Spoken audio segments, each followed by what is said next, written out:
The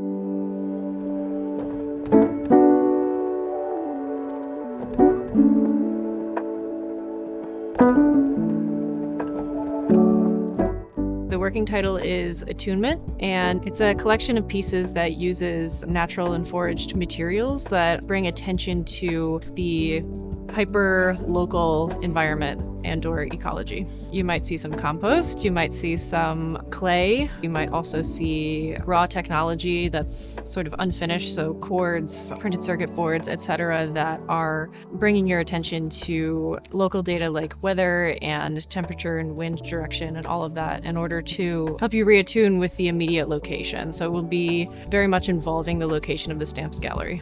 I will be using natural elements like solar power and potentially compost to be generating power in the space. The e-ink displays that I'm using are really low energy requirements. If they don't have power, they just freeze where they're at. And so I think that's an interesting way of paying attention to when there's power and when there's not power, and designing the displays so that there's something to be gained from looking at it, even if it's not changing all the time. A lot of what I'm looking at is online blogs, sometimes homesteading blogs, sometimes permaculture blogs, and people who are trying to figure this stuff out for themselves generally. I guess my goal for the project is to have people come in and leave thinking about how they relate to place and what the place used to be, what the place could be, how the place is changing all the time. I mean, a big part of it is moving through the climate crisis and what we as humans can, have agency over. So I'm using craft techniques like weaving and